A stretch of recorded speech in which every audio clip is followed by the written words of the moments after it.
Isang Pinoy na hindi kinilala ng isang pulis nagkamali sa airport. Yan ang ating pag-uusapan dito. Ano ba ang meron sa Pilipinong ito? Bakit sinita siya?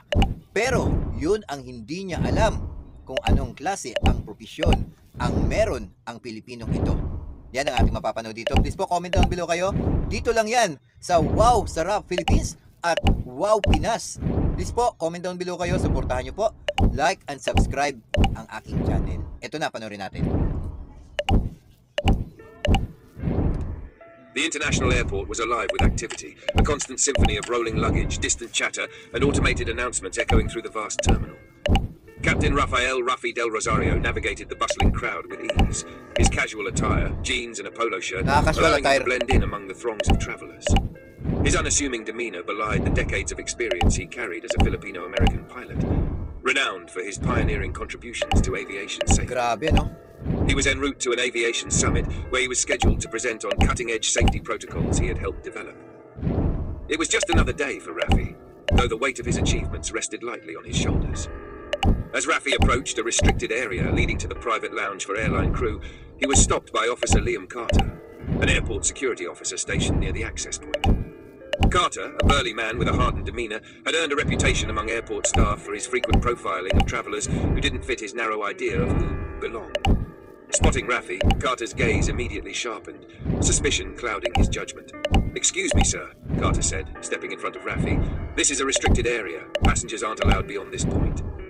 Rafi offered a polite smile and reached for his ID. "I'm a pilot officer. I'm heading to the crew lounge before my flight." Carter snorted, his eyes scanning Rafi from head to toe. "A pilot? Sure you are. Let me see that ID." Rafi handed over his identification, maintaining his composure despite Carter's dismissive tone. Carter glanced at the badge briefly, then shook his head. "This doesn't look legit. Where'd you get it? Some website."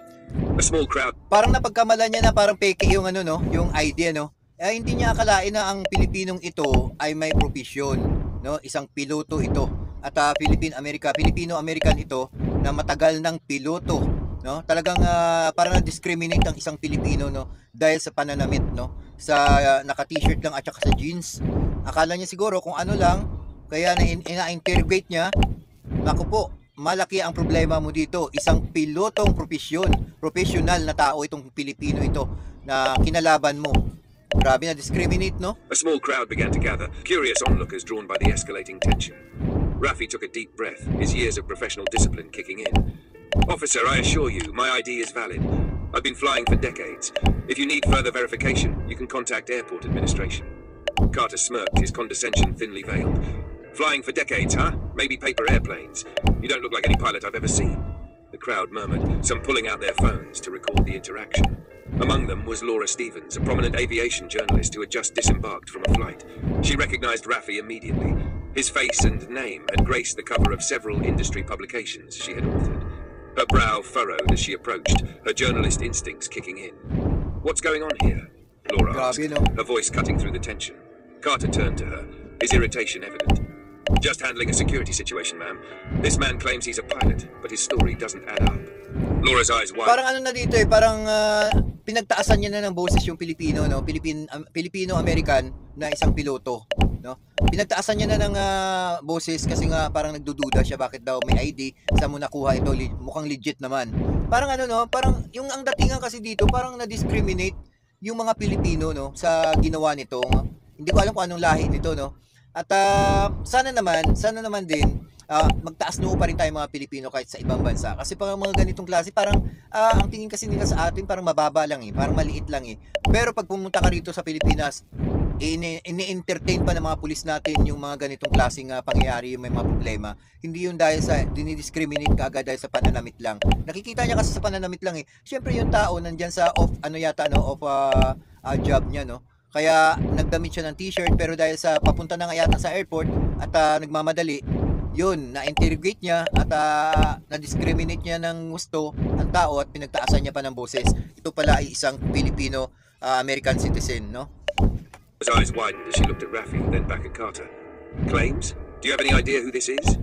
Carter raised an eyebrow, his skepticism undeterred. Grabe, "Should no? I?" "This is Captain Rafael del Rosario," Laura said, her tone sharp.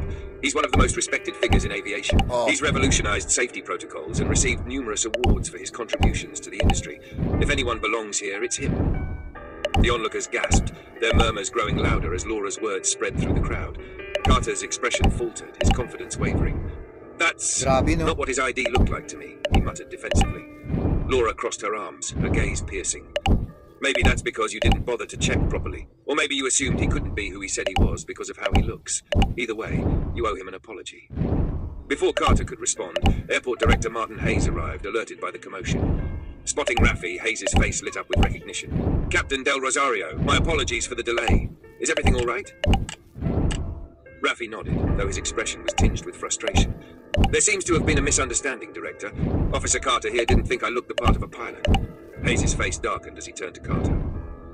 Officer Captain Del Rosario is a guest of honor at today's aviation summit. He's not only a pilot, but a pioneer in the field. Oh, di ba? I expect better Pioneer? judgment from my staff. Carter stammered, his Discriminate mo, bravado ah. crumbling under Hayes' stern gaze. I didn't know. That's the problem, Laura interjected. You didn't bother to find out before jumping to conclusions. The videos recorded by bystanders quickly found their way to social media, sparking a firestorm of outrage. Hashtags like Respect Raffi and End Racial Profiling trended within hours, drawing attention to the incident from around the globe. O, di ba? News outlets picked up the story, amplifying its reach and sparking a broader conversation about the biases faced by professionals of diverse backgrounds. Raffi, though shaken by the experience, refused to let it overshadow his purpose. At the aviation summit later that day, he stood before a packed audience of industry leaders, his confidence undiminished. He spoke passionately about innovation, safety, and the importance of fostering inclusivity within the aviation field. Today's skies are shared by people from every corner of the world, Raffi said, his voice steady. If we are to navigate them safely and successfully, we must recognize and value the contributions of all individuals, regardless of their background or appearance. Bias has no place in our industry, or any industry.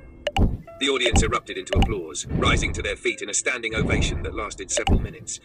Among them was Laura, who beamed with pride as she captured the moment for her article. Meanwhile, Officer Carter watched the event coverage from a break room television, his face a mix of shame and introspection.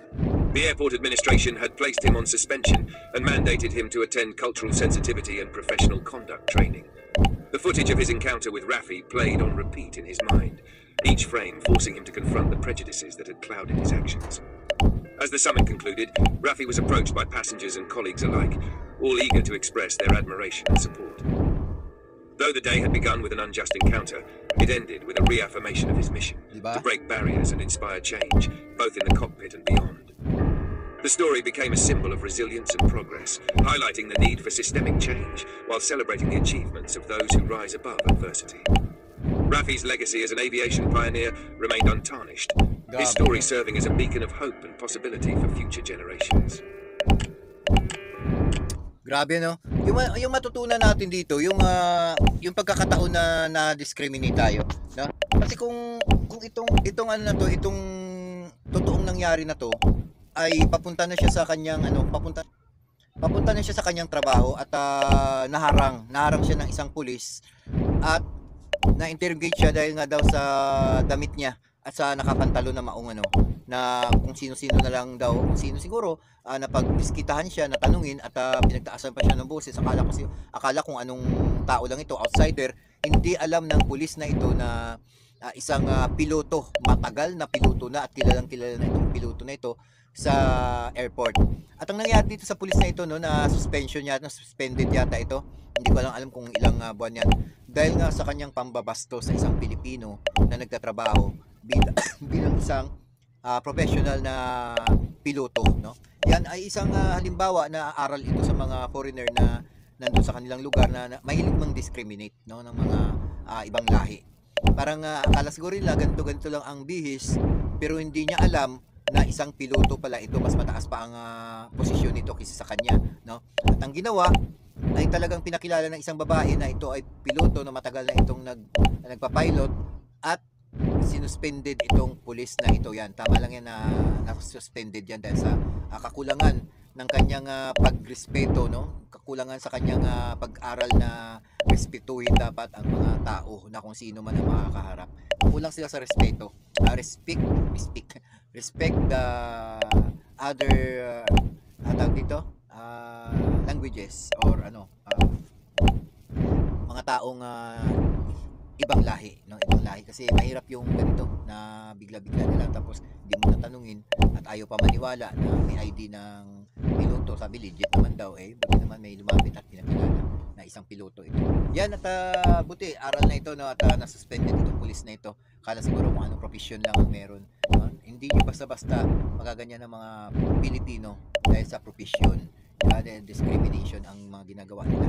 Kaya hanggang dito na lang, please po. Comment down below kayo kung ano masasabi ninyo sa mga pulis na mga ganito, mga bulpol na kulang sa pagrespeto sa mga Pilipino.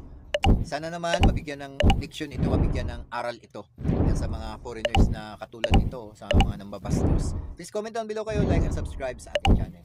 Maraming salamat, keep safe, God bless you.